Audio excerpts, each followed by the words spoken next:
The white-eared brown dove, Phapitreron leucotis, is a medium-sized bird endemic to the Philippines, where it inhabits lowland and montane forests across Luzon, Visayas, and Mindanao.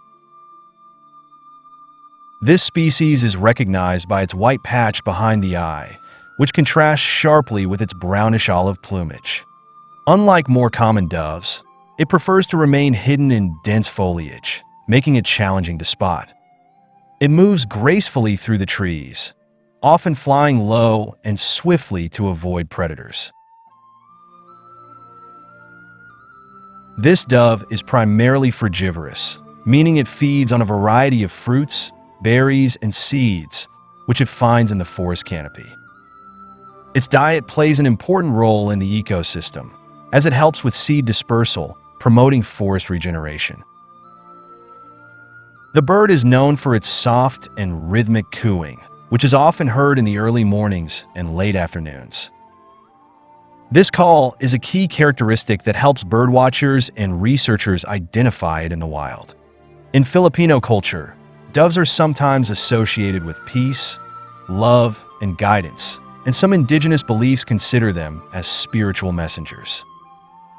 However, despite its cultural significance, the white-eared brown dove faces threats due to habitat loss caused by deforestation, illegal logging, and land conversion.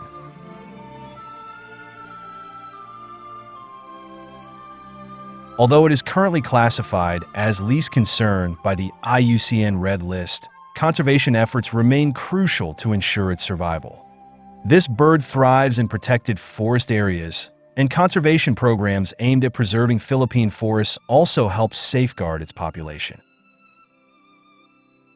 For those interested in bird watching, the best places to spot the white-eared brown dove include Mount Kitanglad in Mindanao, Mount Makiling in Luzon, and the forests of Negros in Panay. Observing this bird in its natural habitat is a rewarding experience, as it represents the rich biodiversity of the Philippines. Protecting the forest where it lives is essential, not only for the white-eared brown dove, but also for countless other species that depend on these ecosystems.